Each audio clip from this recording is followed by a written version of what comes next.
Welcome to the Field of 68 After Dark's YouTube channel. We are going to be live every Tuesday and Thursday at 9 p.m. Eastern Time, right here on YouTube and on Stadium for the entirety of the spring. What I want to get into with you is I thought it was really intriguing that two elite college bigs in an era where college bigs tend to come back to school to be able to make more NIL than they can at the NBA level were drafted in the top 9. And I don't know if that's necessarily something that we expected heading into the season. I think it's not something that we expected heading into draft night.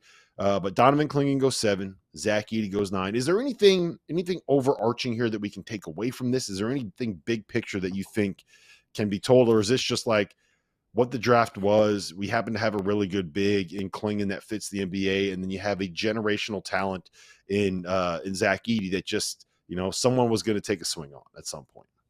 Well, I think the NBA has started to go back to the big, not what it was, but it went so far away from the big man the last few years in terms of the value of, the big that wasn't super skilled, right? Like the athletic skill big, which there aren't many of them, they're going to translate anyway. But, the Jahlil Okafors, for instance, right? Like the Jahlil Okafors, who was drafted in the top, 3, 10 years ago, obviously wouldn't have been drafted there or anything close to there in the last 5 years. So I think it's started to kind of go back. But, again, you're looking at Joker and Bede and try to make a determinant off those guys. Those guys are freaks. Those guys are once in a lifetime, type players to some degree as bigs.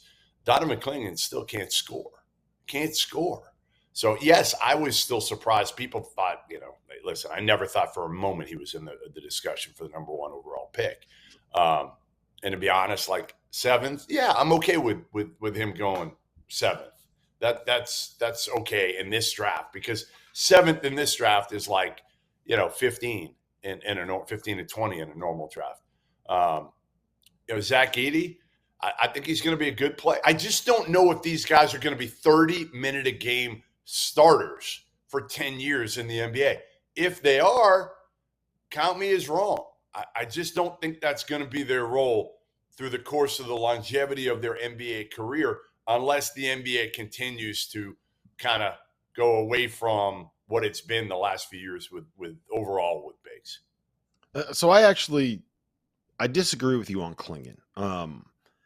I'm glad that he wasn't the number 1 pick, because I think that being the number 1 pick in this year's draft is going to carry with it a tag that you don't want. Like there's an added level of pressure with being the number 1 pick in the draft that I don't think anybody in this draft class is capable of living up to, right? Like when you're picking number 1, you want to get a Wemby, you want to get a Paolo, you want to get someone at that level. And I just don't think that there's anyone in this draft class that can live up to those expectations.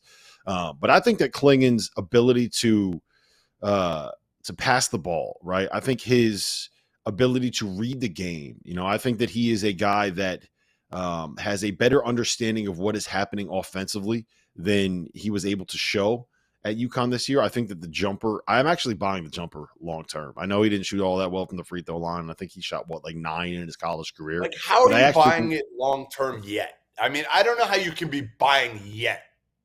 Because I know how hard he works on it, and I've seen the stroke up close and in person. Like the stroke is not broken; the stroke is there. So I think, like, if you are, I would bet on him finding a way to be able to make open threes. I'm not saying that he's going to end up going out here shooting like 9 a game. What I'm saying is that I think that he will get to a point where if you leave him open, he will be able to make 35% of his threes from the top of the key at the NBA level. And I think his passing ability will allow him to be effective offensively. I think when you put him in the right situation on a team that has a bunch of really talented guards, I think that they're going to find a way to be able to scheme ways for him to create space by rolling to the rim, scheme ways to be able to use him in short roll actions because of his ability to pass. I think that offensively he has a higher ceiling than anybody gave him credit for. And I don't think it's necessarily as like a throw the ball into the post, low post scorer kind of a guy, right? But I think that there are things that you can do as a player or with him as a player that will allow him to be effective at the NBA level. Do you think he can play? Hey, do you think he and DeAndre Ayton can play together? No, but I would in my mind, I would draft Clingan to be able to try to trade the DeAndre Ayton to get something out of it. For Right. 34 and 35 million in the next 2 years. Good luck.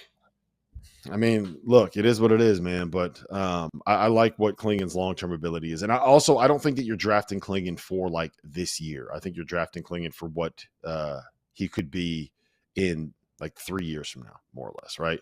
Thanks for watching the Field of 68 After Dark. Make sure to hit that like button.